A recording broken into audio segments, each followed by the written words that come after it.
Welcome to Cosmic Comics, Games and Collectibles, your den of geekism. We carry comics old and new, magazines, toys, games like Pokemon, Magic, D&D. Want Godzilla, Ultraman, Star Trek, Ninja Turtles, Funko Pops? You'll find it all here. Shop our Cosmic Sound Room and pick up a record or two. Enjoy our Comic Coffee Lounge with a cup of Sasquatch coffee while geeking out over a super cool movie on our big screen. Cosmic Comic, Games and Collectibles. Superman loves us, and so will you.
Hi everyone, Jason Hunt here, inviting you to join us every Saturday morning for news, the week's headlines in science fiction, fantasy, horror, comic books, video games, plus Comic-Con updates and the weather, and the occasional interview along the way. We call it Good Morning Multiverse. We hope you join us every Saturday morning at 11 a.m. Eastern, 10 Central, right here on Sci-Fi for Me TV.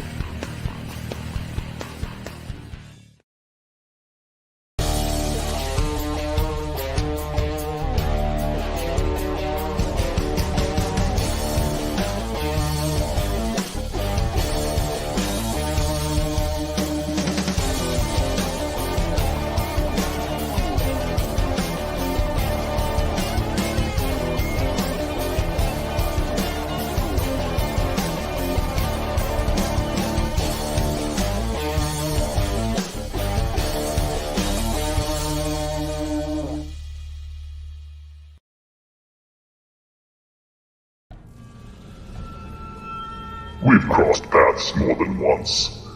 I've whispered in your ear, shown you harmless little temptations. I am unknowable, yet you know me intimately. But you can always know me better. Collected here are 20 twisted tales that will thrill, chill, incite, and delight you from some of the most imaginative minds your species has to offer. This exclusive Indiegogo printing of The Devil You Know Better will be limited and numbered, with signatures from Mike Barron and Hart D. Fisher. Stretch goals achieved for this campaign will add interior chapter illustrations by Stefano Cardacelli. The Devil You Know Better. Back it on Indiegogo today, while you still can.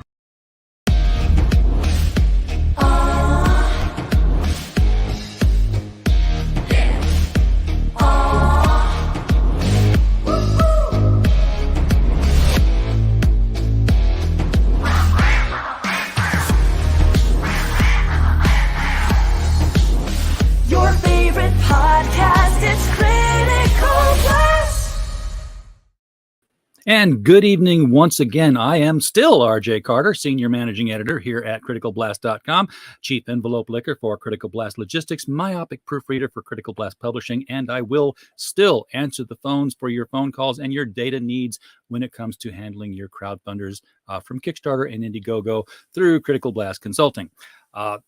if you've watched this show long enough, you know that we are 99 and 44 100% crowdfunded comic book campaigns. We love helping out the people in the industry, but we also branch out. I mean, we cover almost all of entertainment, and sometimes we get on some of the stranger shows. We've had on, the UFO experts. We've had on some, Sasquatch experts. We get around, but the strangest and weirdest people of all are writers. Man, writers just takes one to know one, right? So these imaginative creatures sometimes come on our show and talk about what they produce, and that's what we're going to do tonight. We're going to jump right into the fiction and the action with author J.B. Jackson. JB, how you doing tonight, man? Awesome, RJ. How you doing? You know what? It's I was doing great until I realized this is not Friday night. I have been going through time warps this week. I spent all day Tuesday thinking it was Wednesday, which made my week a day longer virtually. And now I went through half of the day thinking it was Friday. I'm just rushing this week out, and it just keeps getting longer and longer. So you're an author. I'm an author. We both write. We know the kind of madness it takes to sit behind the keyboard and create worlds. What drove you into it? Was there any impetus that behind when you sat down to write your first story? Well, let's see. I come from a family that's creative. A lot of musicians, artists, and I always had a creative urge. So I dabbled in the arts over the years. I was in a band for 10 years, played bass and guitar. And I tried my hand at visual arts, painting and drawing, and it was just awful because I didn't have the technique nor the patience to develop it. And so it was frustrating because I could imagine beautiful things, but I had no way to express them. So I guess it was probably in the 90s. I was at work at the library, and a coworker showed me what he called a zine. He's like, "Hey, man, check out my zine." And I'm like, "What's that?" And I looked at it, and it was just so witty and interesting. And it was just like a homemade magazine where this guy just filled it with whatever he wanted. His cartoons, his jokes, just weird stuff. And I was fascinated. And so I started making my own zines and sharing them with people. I discovered a subculture whereby you could trade zines with people. And so it got to a point where I was wondering, well, I was worried about the content. Like, what am I going to put in all these zines? And it was about the same time I read a book called Diary of a Nobody by the brothers George and Whedon Grossmith. That's the name, okay. Whedon Grossmith. That's the kind of name you have in 1900 when the book was written, thereabouts. So it's a diary of this guy, this proper gentleman who lives in a house with his wife and daughters. I think he has a butler, maybe, I don't remember, maids. And he writes in his diary about the wacky stuff that happens to him in his life, dealing with his family. And it was comical, really dry wit.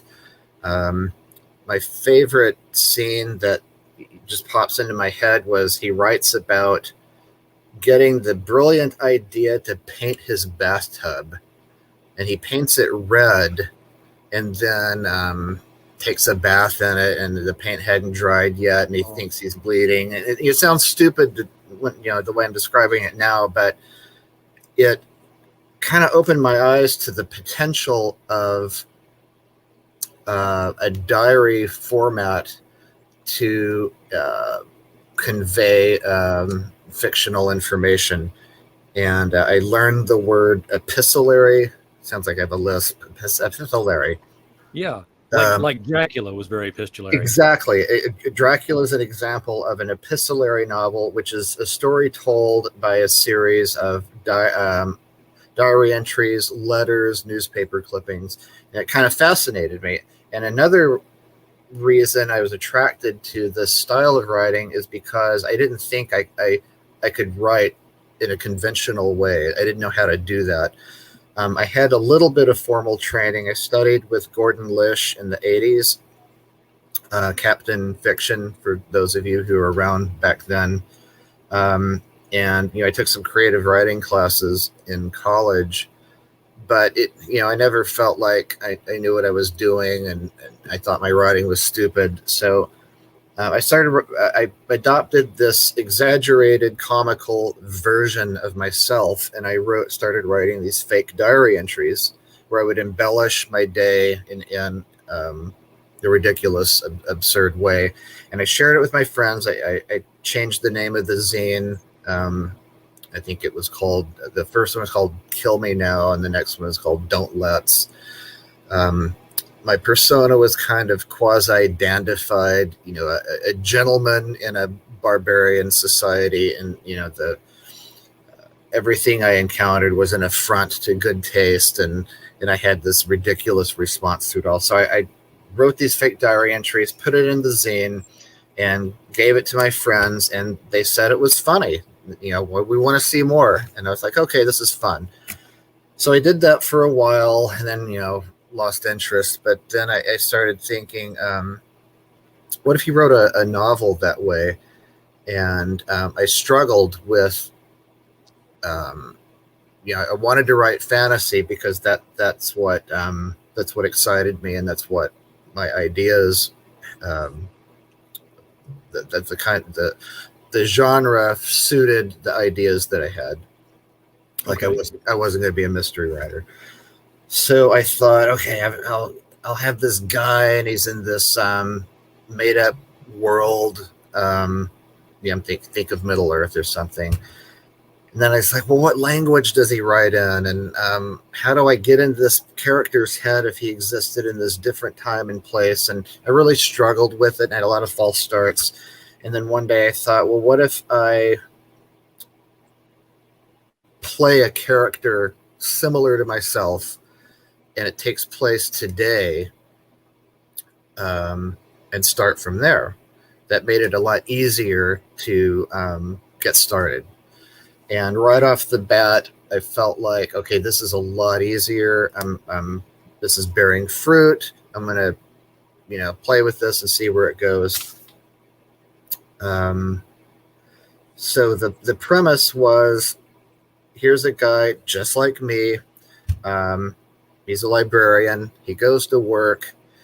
If you work in a library, you might understand that you get a lot of donations. And so here's an academic library where there's a lot of weird stuff down in the vault where they keep all this stuff. And he comes across some occult material. And he and his coworker that he's buddies with, they start looking through it, and they just discover all these cool books. One of them being a grammar of a language that they've never heard of.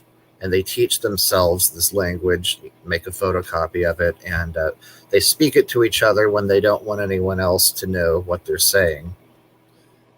So one of these books turns out to be kind of a grimoire or spell book, and they're looking at it and talking about it, and one of the characters starts reading from it, and he pronounces, something. We've seen this before. I think Evil Dead, that was the premise. They find an old book and read the spell aloud, and here comes the demon. Well, it's the same sort of thing. So what intrigued me at the time was, what happens to a regular guy like you or me who summons something and has to deal with it, but you also still have to get up and brush your teeth and pack your lunch and go to your job. Meanwhile, you've got this demon hanging around. And it's like, well, why would he be? So these questions would come. I'd be, okay, well, why right away? And I'll move over to this other thing. Over the years, I've kept all these notes about imaginary worlds, imaginary characters, plot ideas. Any cool idea I could think of, I kept in a notebook that was really well organized. So when I started asking questions, where did this demon come from? why doesn't it kill the guy right away? I had to come up with answers. And so I refer to my notes, and I started piecing together an idea for a really cool adventure. And I'm like, that's it. That's what my book will be about. I don't, won't give away any spoilers. But the blurb in the book, if you flip it over, it says something like, the year is 1977. Steven and his pal Randy are at the library, and they summon a demon, and then all hell breaks loose. But something to that effect. And that's all the reader knows when they start reading this diary.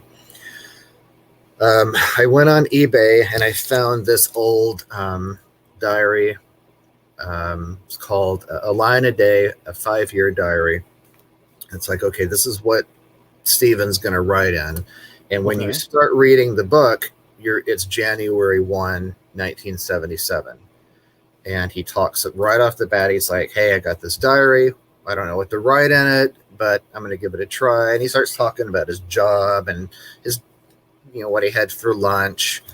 And so as the days progress, they get to the point where they summon the demon, and you just get pulled into this guy's, what starts off as a boring life at just guy who works in the library, and his life becomes increasingly dangerous and exciting. So I know when you take a mundane life and you throw something that's unbelievably fantastic into it, like Supernatural. I love those concepts where I do friend of too. mine got the same idea where it's like, what if we knew that there was ghosts all of a sudden? How would people react? Because most of them would just freak out. Yeah. So I wanted to have illustrations, and I had ideas for them. The only one we came up with at the moment was I actually filled out some of the pages of this diary as if I were the main character, and we scanned it and made a facsimile of this guy's diary. So when you first start reading it, that's what you see, and it lends authenticity to what you're about to read. It's a real diary, and it starts off and it's totally realistic. I mean, it's this guy brushing his teeth and eating tuna sandwiches, and his co-worker, Professor Sherwood, doesn't come back after the Christmas break. He's missing. So they go to his house and knock on the door, and the mystery deepens. But the fact that there's so much mundane details in it, I think makes it grounds it. It gives you something to identify with as the reader. So when the weird stuff starts happening, the narrator draws you into the story, and it makes it more believable. And people who have read the book have confirmed that they said that they could identify with the character. It was nice to hear that validation, because I had no idea how other people were going to receive this, because I'd never written a book before. I'd never written fiction before, really. So I knew right off the bat that it was going to be really different and unconventional, and I didn't know how it was going to be received, but people are digging it. And I thought, well, back in the days where I wrote that zine and shared it with my friends, they said it was funny and they liked it. It encouraged me to try this.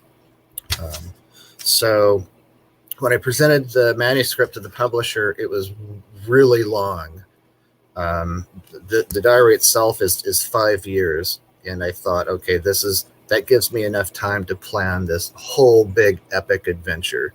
That's a lot of adventuring, 5 years. Like Lord of the Rings doesn't last 5 years. So the publisher said, well, that's a pretty fat book. We're going to have to cut it down. So we found a good stopping place and made that volume 1 of a series. It's probably going to be a trilogy, or maybe 4 or 5 books. I'm not sure yet, but I know where it's going, and I've already started book 2. Yeah, and I think putting mundane details into it about just trivial items, it first of all, it provides a contrast to the weird Yes, stuff. It makes the exactly. weird stuff even weirder. I think one of the best examples I can think of is Hitchhiker's Guide to the Galaxy, where Yeah, yeah. your Arthur Dent character, he's in the bathroom, he's got his robe on, he hasn't gotten dressed yet, he's brushing his teeth, sees a bulldozer, runs out to protect his house, and next thing he's on a flying saucer, and two-headed presidents and everything else are in his world. So you got hooked into real, everyman, and now you're with him and being transported into this world of weirdness. Exactly. That's a perfect example. Another one being The Hobbit, where this Bilbo's sitting around smoking his pipe, and next thing you know, a wizard knocks on his door, and all hell breaks loose after that. Exactly. But he had this attitude. What's that? No, you go on ahead. He had this Bilbo had this attitude about I don't want any adventures. I like my quiet life here with my fireplace, and so Stephen is sort of the same way. He's just this guy, and he's an unwilling participant in this adventure. Another good example that was probably a bigger influence on me than I realized was the movie Poltergeist, where it's just this boring subdivision, beige world is what I like to call it, where all the houses are beige, the carpet's beige. Normal people live there. Some of the action of the film takes place in broad daylight. And I'd never seen that before, a horror story that takes place in the middle of the day. What's scary about the day? Things get scary after dark, after you go to bed. But what about when you're standing in your kitchen, it's 4 p.m, and your kid is being dragged across the kitchen floor mysteriously? Right. That really appealed to me. That's cool. I think Stephen King probably dealt with daytime horror. So I pursued some of that in the book. So this being your first book, you mentioned presenting to a publisher, and they said to cut it down some. But how much shopping around did you have to do to get to a publisher? I mean, we always hear about the stacks of rejection letters we get. I certainly had my share of them for short story submissions. Back when I wrote short stories, I did get my fair share of rejection letters, but I'm fortunate that I know people in publishing that they were in New York back in the day with the big publishing houses, and many of those people, as they got older and disillusioned with the whole publishing world, where it was headed, they took off and formed their own indie publishing houses. And so one of my friends did that. And so full disclosure, my publisher knows we know each other. So I didn't have to go through that horrible process of being rejected by 72 different publishers. Yeah, but we've got our own publishing branch too. In fact, where is my book? I've lost my book. There it is. I've got so many different books around here. This is our latest venture right here, this anthology, The Devil You Know Better. You saw the trailer, beginning thing. Because print on demand became a thing. So if you're somebody with editing chops and you've been in the game for a while, you can say, okay, it's time for me to start reading other people's work and getting them out there. That's what we wanted to do. Yeah, so the publisher in question is Pylon Press. They're based on the west coast of France in Nantes. Okay. And it's associated with a pool of writers that have already appeared in 2 anthologies. One's called Penultimate Men, and then the Wells of Ur. And there's an excerpt from my book Shagduk in the Wells of Ur. So some of these other guys, we meet regularly in like Zoom meetings, and we share our work together and comment on it. And the publisher, Neil Durando, he worked back in the day for Knopf and some other places. The guy really knows what he's doing. He's a world-class editor, and he lectures us. and it's like sitting there. I feel like I'm in like, at like Harvard in some creative writing class, and some world-class professor is talking about all this incredible stuff, and we're just sitting there taking notes furiously, and I'm like, my God, this is solid gold. This is helping me. So I'm really, really, really lucky to be associated with him and the people that he surrounds himself with. Another one, a shout out to Kirsten Fortune, who was the proofreader of Shagduk. She read the thing so closely. I'll just say that it takes place in 1977, so there's. I tried really hard to avoid anachronisms and get everything right, but she did this amazing job of reading it so closely, to the degree that she would say, well, Stephen says here on April 17th this, but then back there on March 22nd, he said that. Oh, I didn't catch that. I read the thing complex, 10 times, and we've gone over this thing with a fine-tooth comb, and then she finds these things. It's so hard to read your own stuff and find it, because you're reading it so fast because you already know what's there. So your eyes just kind of roll over it. And by you're the way, looking folks, for all the wrong things. Yeah, exactly. You're looking for stuff you messed up, not the stuff you got right. And of course, you got a lot of it right. This is the cover of the book in question, Shagduk. And again, we talked earlier before the show about getting the pronunciation right on this. I keep hearing Austin Powers talk about doing awful things with waterfowl when I read it. But so what is, or who is Shagduk?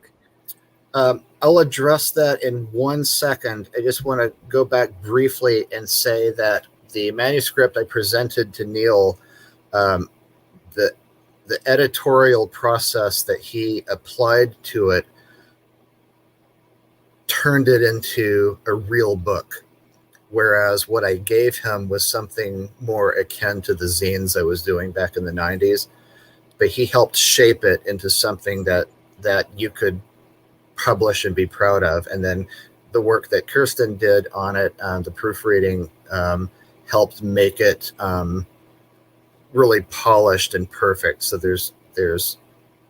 I'm really proud of it, but it wouldn't be possible without these people who helped me and worked really, really hard on it. So it was, to a large degree, it was a collaboration, but a collaboration that I had, I was at the steering wheel for the first time, whereas when I had been like in rock bands back in the 90s, it was a compromise, an artistic compromise with other people, where the final product was not just you, but other people's ideas joined together. I'm starting to ramble. Let me go back to the name Shagduk then. I just wanted to definitely give credit where it was due. I struggled a long time with the title. I wanted it to be a really cool title that didn't sound trite, that didn't sound like all the other titles out there. So it's like, oh, you know what? It could be the name of the demon, which I didn't have yet. It's like, what am I going to name it that doesn't... like, have you ever read like something that's been done before? You don't. Have you ever Azraels or your Beelzebubs or? Have you ever been in a fantasy world and it's original, it's unique, and then here comes a character with a name right out of Greek mythology, and you're like, and it just shatters the illusion. You're like, well, what's this guy? Why would you name him that? Why not come up with a name that's true to that world, which is something that Tolkien is the master of? Yeah, I read a story that was a fantasy world setting, and then one of the characters was named Ganesh, and suddenly all of the clues they were hunting for was like some elephant god in hiding. I'm like, well, he's right there. Yeah, we already know who Ganesh is. Yeah. So I was struggling to come up with a name that did not resonate with any existing language or culture that I knew of. So that's where my mind is. I'm driving to work one morning, and in Berkeley, down University, and there's this digital marquee that they do when there's construction, and it said Shattuck closed, something about a detour, but they misspelled Shattuck really badly, and it was spelled Shagtucc. And I'm like, Shagtuk? What? How do you get Shagtuk from Shattuck? And then it's like, oh, that's kind of a cool word. And I jotted it down. I keep like these pieces of paper next to me that I jot notes down on all day long. And so I jotted it down. And then later, I'd look at my notes and I transcribe them into my notebook that I already mentioned earlier, where I organized my ideas. So I had a section for names, and I just dumped it there. And so one day I was looking at the list of names, and Shagtuk popped out, and it's like, that doesn't sound like anything that I know of. To the degree that I went with it, I'm just kind of call it that and stop overthinking this and move on. I had to come up with something.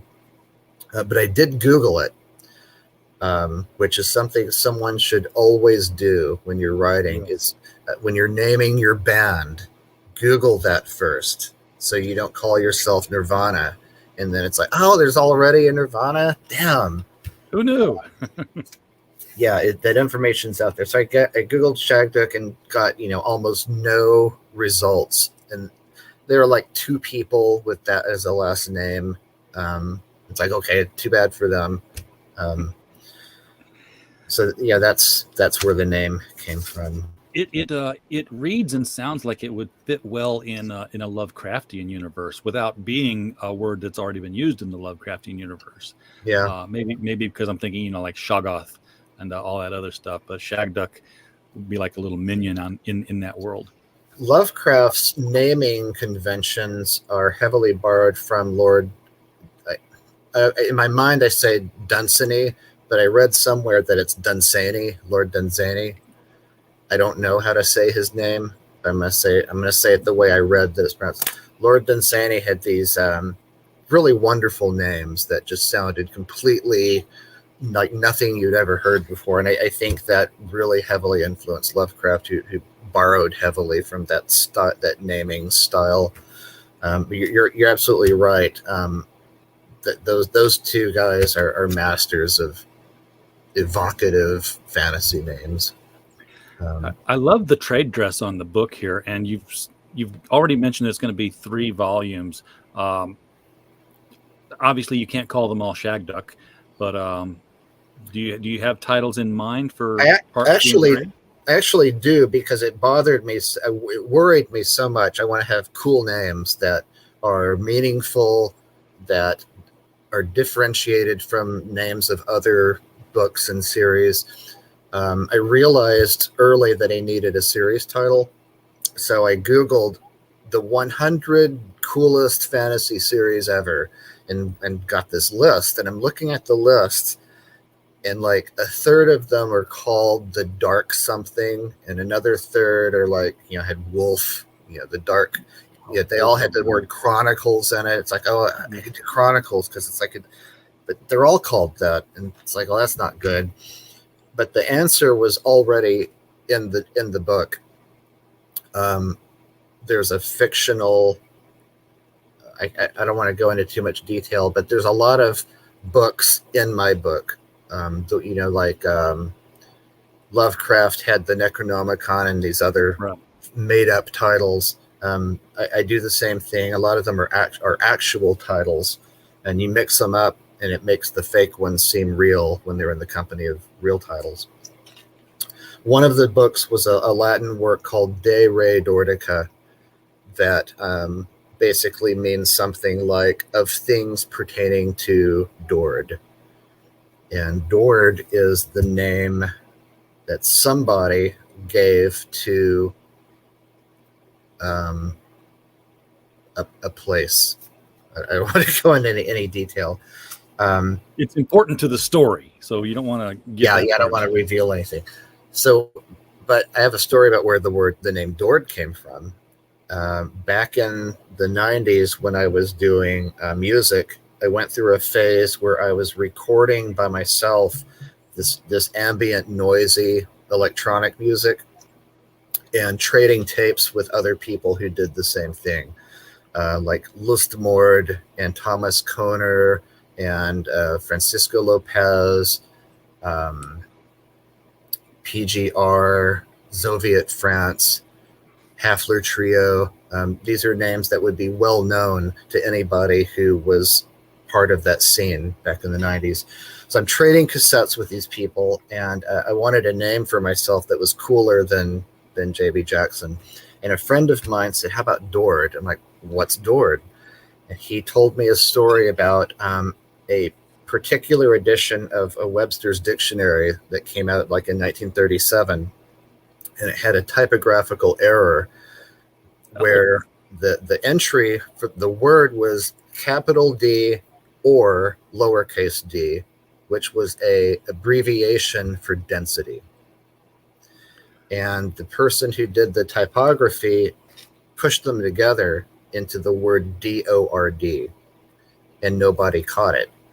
So, 100,000 copies of this dictionary were printed. They went out all over the country, and people started to notice the word, and they're like, what's weird. I never heard that. What Dord means density? What is it? And when people questioned it and they figured out what happened, hey, that's a mistake. And then they corrected it in the next edition or the next printing.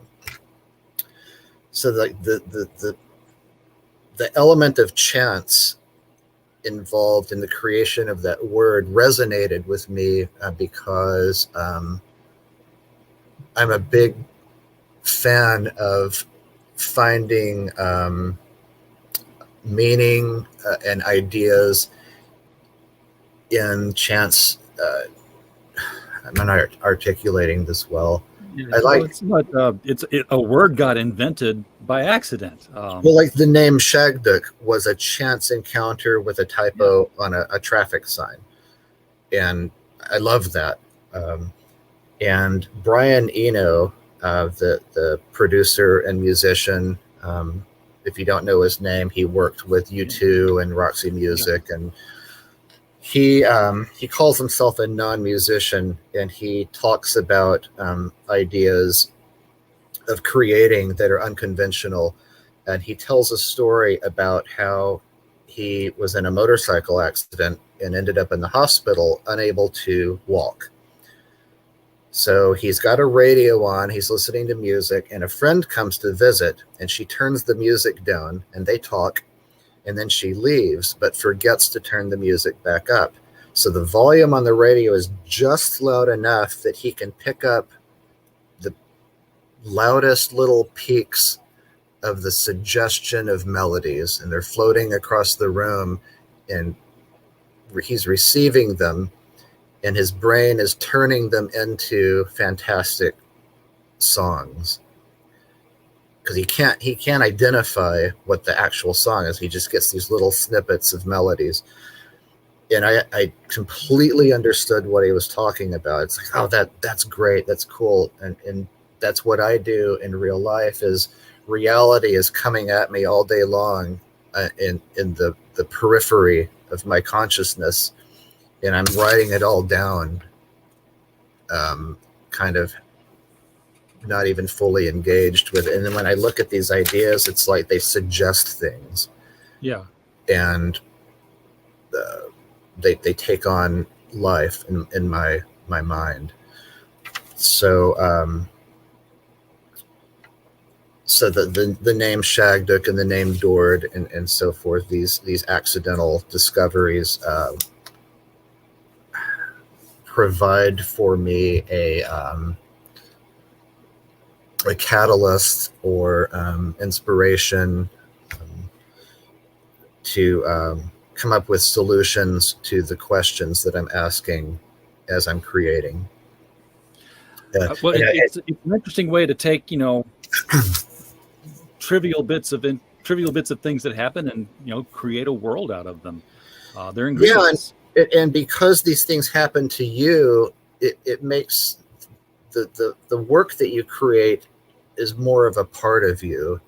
Yeah. Than if you just were just making stuff up. Like there's so much of me and my friends and my family and my life in Shagduk that they're transformed, obviously, because it's fiction. Right. Yeah. But if you take any of the characters in my book, they're what's the word I'm looking for? Combinations of other people. Combination's not the right word, but you know what I'm trying to say. Amalgams. Yeah, yeah. Going back to Brian Eno, as I said, he recognizes the element of chance in creativity, and he developed. He found himself at creative impasses where he's recording a song and he has like writer's block, or he encounters a question that he can't answer or a problem he can't solve.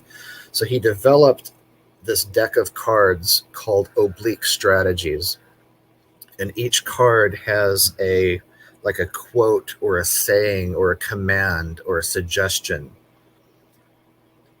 So when you find yourself at a creative impasse, you draw one of the cards from the deck and it tells you something. And the examples always escape my mind, but one of them says change is a form of repetition. And you're like, okay.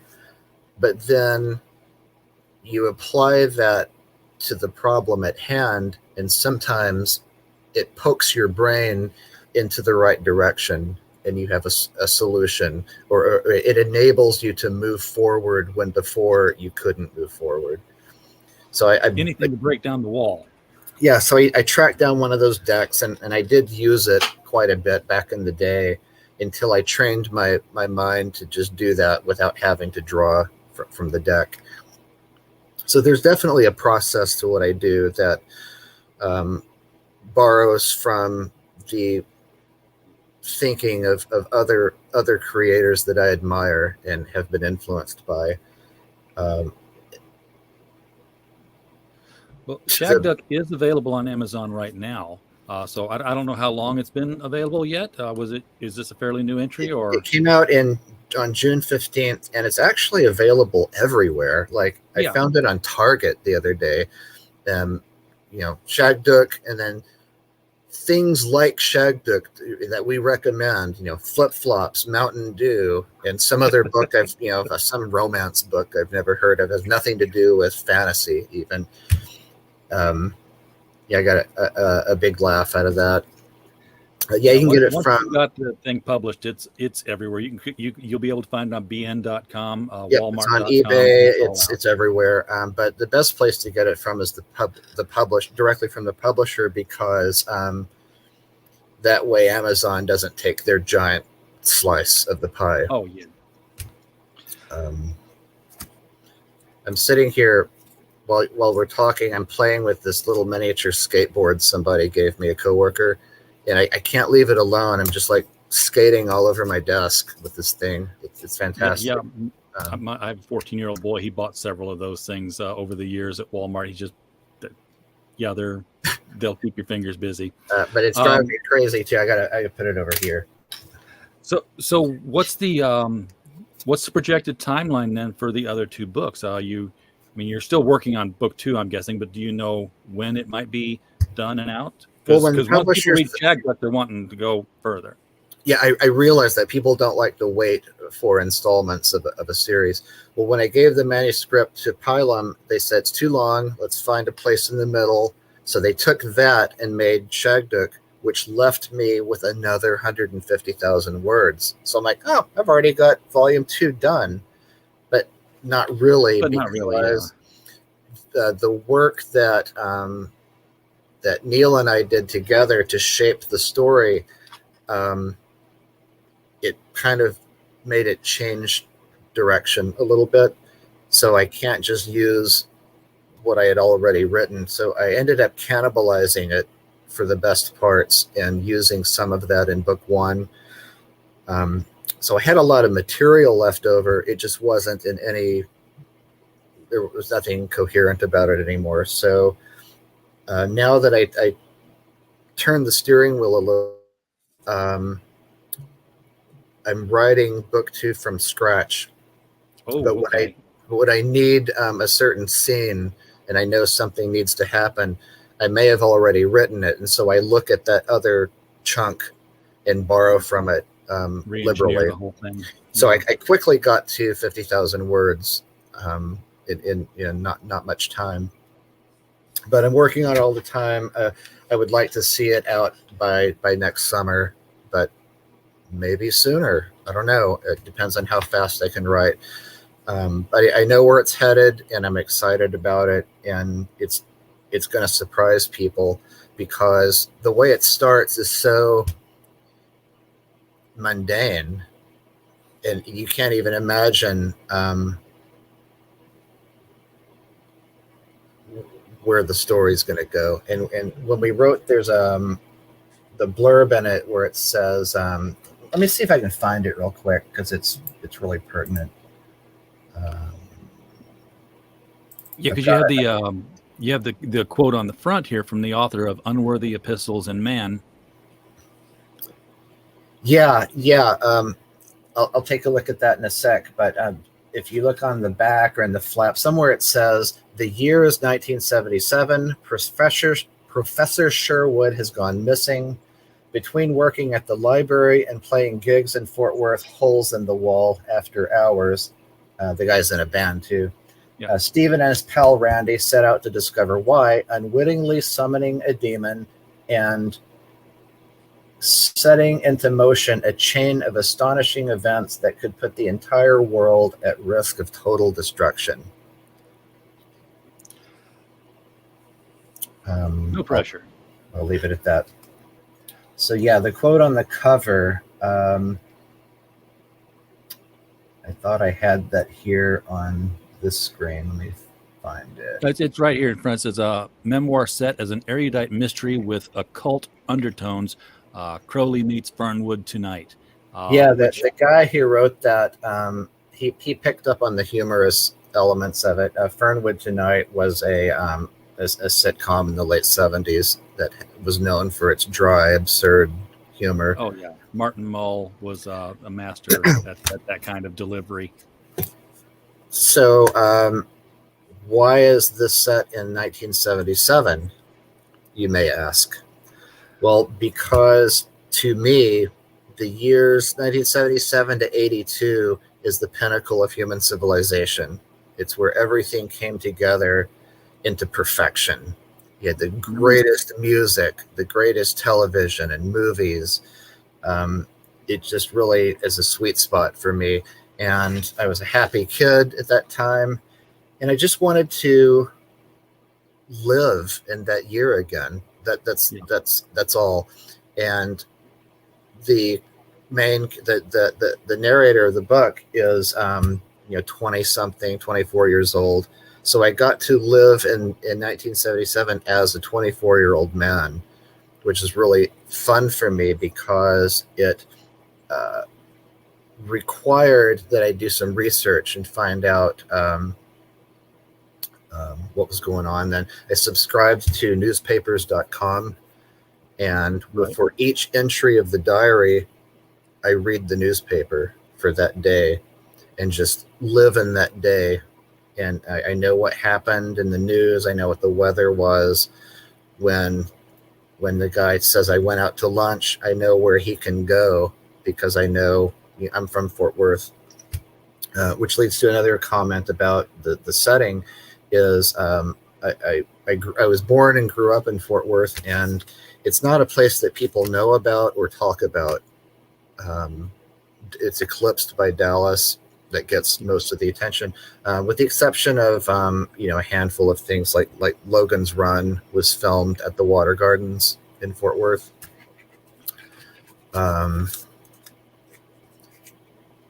There's a new TV series, 1883, that takes place around Fort Worth. Spin off of Yellowstone, yeah. So I wanted to live in the late 70s again. I wanted to celebrate my hometown, and I thought, I want to read a book that takes place in Fort Worth. Therefore, other people might want to. So I imagine that there are people who live in Fort Worth who like fantasy, who might get a kick out of reading a book where Maybe they're my age and they recognize the streets I talk about and the places that the protagonist goes. That's all. It was just fun for me. I kind of wrote the book that I wanted to read. Right. If that makes sense. Yeah, and grounding it in a town and actually using elements of the town. A lot of writers do that, and you'll certainly get a fan base in that town.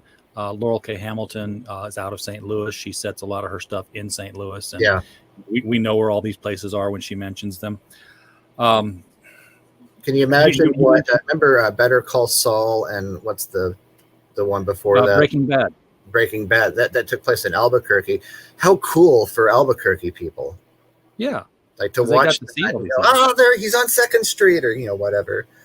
I went to school in Austin, and around that time, the movie Slacker came out, and it was filmed all over Austin, all over campus, downtown. So when you're watching the movie, you're like, oh, they're on Guadalupe Street. Okay, they're going to turn on 22nd. Hey, how'd they get on 3rd Street? Yes. That can't happen, That's a lot. I grew up in Sparta, Illinois, and I get to see some of the old streets in the movie of In the Heat of the Night, which took place in the fictional town of Sparta, Mississippi. But if you film it in a town that's already named that, then you get background signs like Sparta National Bank and Sparta Theater, and it adds to the realism without having to build a set. You just that's film fine. it somewhere that already exists. I like that. So it works. It saves a dime. You get to travel and you don't have to build sets. You talked about 77 through 82 being like the pinnacle years, and the only thing I can think of is and Shagduk screwed it all up. It's the Dean's fault that we went into decline because of all this stuff that whatever he's going to do and whatever they have to stop him from doing. Well, there is an interest right now in that roughly that time period. Stranger Things. That 70s show. People like that. And you don't have to be my age to appreciate, retro stylings. I'm 55, and I get in the car and the radio goes straight to the classic. And when most people think, oh, you're listening to classic radio, you're listening like 60s and 70s music. I'm like, no, I'm listening to 30s and 40s radio dramas. I was like, that's what I go down the road listening to all day long when I'm driving. Well, one of the things that we all do when we watch a period piece or read a book that's set in a particular time is we look for anachronisms and laugh at them. Yeah. Hey, Gandalf's wearing a watch. There's a Starbucks cup underneath the Game of Thrones seat. And so, I find myself doing that subconsciously. A lot of creators get it really wrong. Like the hair's not right, the way they talk isn't right. Yeah. That car doesn't belong there. And I find myself getting kind of angry and irritated. It just ruins it for me. But the people who get it really, really right, that makes it a lot more fun. When I wrote Alice's Journey Beyond the Moon, which was presented as to have been written by Lewis Carroll and discovered during renovations at the Christchurch Library, I had some Lewis Carroll Society folk go over it for me because I'm like, I don't want to use any words that didn't exist at the time. Yeah. And it's real easy to get the language to a point where you're like, oh, he used the word noggin. And I'm like, well, would he have used noggin? Would he have used pate? I don't know. What are the words? I don't have an old dictionary. Hey, Mike, he's liked and shared the stream. Thank you. More people get in here to see what JB's doing. Well, when you do a period piece, if you do your homework and you get those details right, not only does it make the story more authentic and realistic, but people like it when you get it right. They go, oh, he nailed it. Oh, yes, I remember that. Or, oh, that's perfect. You know what I mean? It's like, and if you trip up, you spoil it and it breaks the spell. Yeah, you don't want to break the spell. Really, really hard to get those details right. Yeah, I worked on the details so hard on that book. I mean, it was like 5 years of research before the thing was done. Yeah. that the editor was kicking it back. He was saying, okay, we like the book, but you keep making these same grammatical errors here, where, you know, I'd have things like wouldn't, and it would be WOULD apostrophe N apostrophe T. And I'm like, yeah, here's the original handwritten Alice's Adventures Underground by Lewis Carroll. Look what he does. Like, carry on. So, because that was his style. And I was going for the authenticity of it. Well, Shagduk is not great literature. It's genre fiction. It's meant to be entertaining. And so I really put a lot of effort into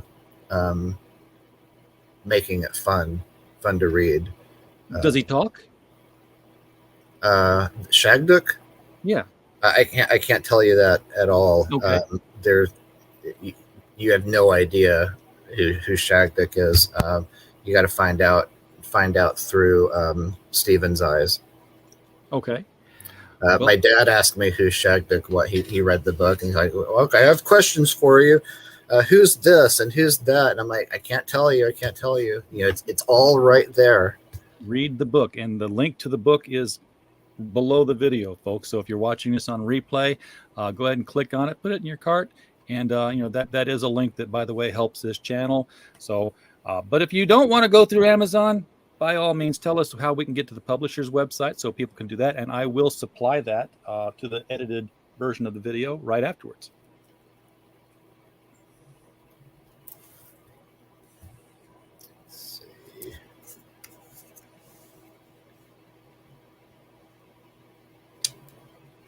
Because if you can buy it directly from them, then why not? Now, would that come from France if they order it directly from the publisher? No, it would come from wherever it's printed in the States. Okay.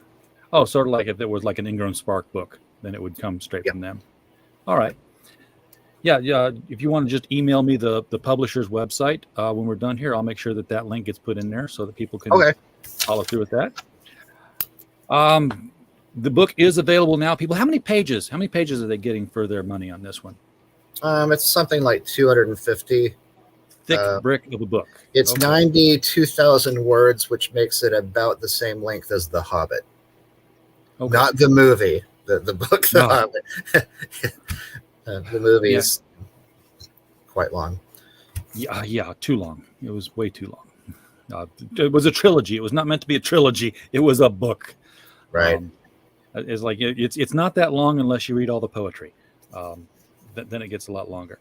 All right, JB, thank you so much for coming on tonight and bringing Shagduk over to us. It sounds like a really fun and fascinating book. I get a lot of different. I get, like, you know, Evil Dead. It's almost like Bill and Ted Meet the Evil Dead kind of vibe I'm getting out of it. I don't know if your character is, you know, he's mundane, and I know Bill and Ted are sort of dumb. So I don't mean to, you know, make an exact comparison there.